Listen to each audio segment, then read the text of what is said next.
Minister of Federal Capital Territory, WIKE, has sought to mobilize traditional rulers in the territory to support the fight against insecurity.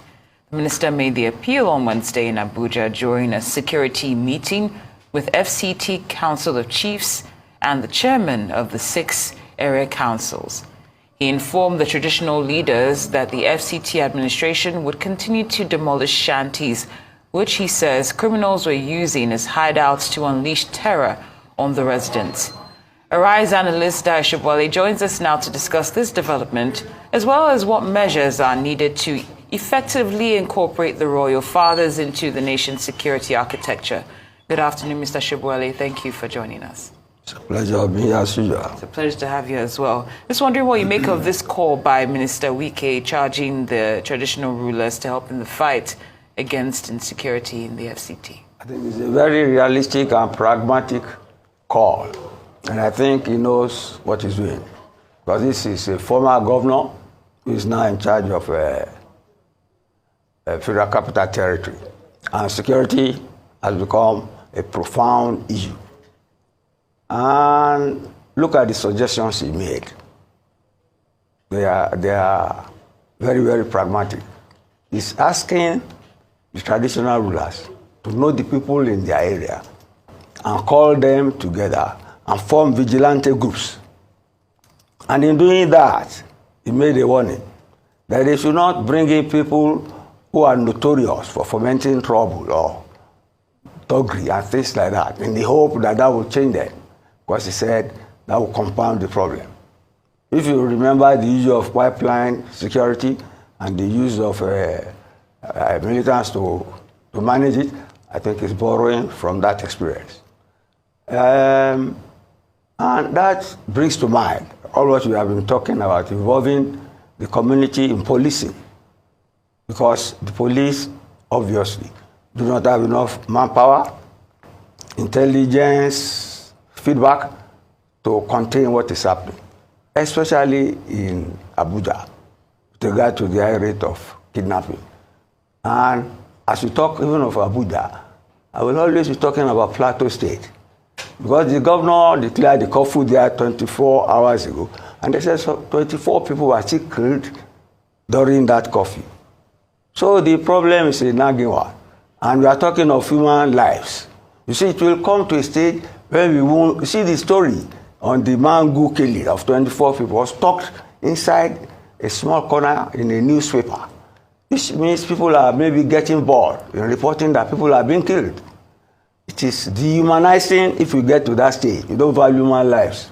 That was what happened during it last time when people were shouting and people were saying, they have taken that man, they have taken that man, until it came to the turn of everybody. That is the situation now. But WIKE is trying to nip it in the bud, and he has the experience, although there is a likely funny side to it. From Port Harcourt, a local government chairman said Fubara was the one fomenting the kidnapping in Abuja so that WIKE will be sacked by the government. That is ridiculous, and it's not on. But the main thrust of what WIKE is saying, I wish nobody has said anything, is that the community, the traditional rulers, will be involved. How do they get involved? They will mobilize, they too will have weapons. The situation we are in Plateau State, where even the machetes and the cutlasses that farmers use for their trade, for their farming, they were seized. No? The police for potting or alleging that they were being used as weapons. Whereas those coming to kill them will come with modern, sophisticated weapons. It is not all. We cannot disarm and castrate the local security system and expect people to be able to survive. You see, it is getting taxing, and it is dehumanizing our polity, and it's not good for us. We should do something about it. So what WIKE has done, the federal territory should be emulated elsewhere, and the governor should take a cue from what he has done. Right. I remember sometime last year we had a conversation about whether or not traditional rulers should be incorporated in the constitution and the powers that should be enshrined in that. Given the peculiarities of some of the events that have been unfolding across the nation, do you think that this puts a case forward for us giving more constitutional roles to traditional rulers, especially in light of the fact that we're currently not able to fund our police and our armed men to the degree that we should be able to? Yes, all options are on the table. See, before, my fear was that our constitutionalism does not recognize traditional rulers, so they must bend to the rule. But you can see now, we're helpless now. Any help from any quarters will be an option on the table for consideration. And since traditionally, people have always looked up to them. If it is this time they are not giving citizenship titles, they are coming in now to help us save our lives. So it's a welcome development. If they can incorporate them and even enhance their role where security is concerned, I think it's worth a try, something we should consider. Going back to what you mentioned earlier, Mr. Shibwale, about what the speculation that was being made about Sim Fubara being, sponsoring what was going on in the FCT, it was reminiscent of what Mr. WIKE also said, that he cautioned against politicizing the fight against insecurity in the FCT. Would you like to throw more light on that, about the dangers of taking this direction? What direction? Of politicizing insecurity in the FCT. See, I said the chairmans, the Port Harcourt chairmans, and the local government statement, I said that was funny, ridiculous. That's political. But the one that WIKE is talking about, I will tell you, is that before he came there, they freed prisoners from a maximum security prison. Before he came there, so many things happened. So it's not as if it is on his own beat now that these things are happening. So people should not politicize it. That's my own understanding of the politicization, which is okay, right? But it's up to the task, and you can see. That is why I keep on saying I like the man. But you can see, he has made concrete, realizable recommendations, and this is charged.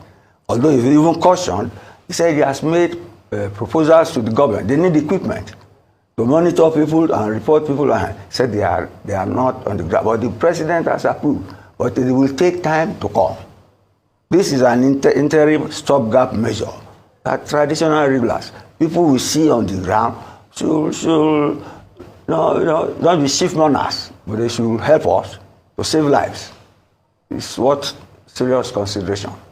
Yes. What's the role of our lawmakers in this? Because Senator for FCT, Ireti Kingibe, made a statement a couple of days ago that she has been trying to communicate with the minister of the FCT, and they're not on the same page. They have not been able. That was 2 days ago. I haven't heard any report of any developments in that field since then, although we see Minister WIKE seeing, local government chairman, area council chairman, and now traditional rulers as well. So is there a role for lawmakers, for senators, for, in this fight? Why do you think Minister WIKE is choosing to exclude the senator from this fight? You must distinguish between the Minister of State, who is assisting him, that is the Kingibe, Ireti Kingibe, and legislators. I thought you were asking about the role of legislators generally in Abuja. Yes. No, that issue is okay. You see, the issue between Ireti Kingibe and WIKE, that's administrative, that's of office. That should not be allowed to disturb. And I don't think WIKE is bothered by that. He's doing his job. That is one. The other point, which I misconstrued, but which I will talk about, is the role of legislators. They all live in Abuja now, and they all live there. That's what I told you before. The people are selfish until it comes to your turn. You don't take any action about what is happening to your neighbor. The legislators should not behave like that because they live there. Well said. Thank you so much. Arise and Analyst Mr. Shibwale. We appreciate your time.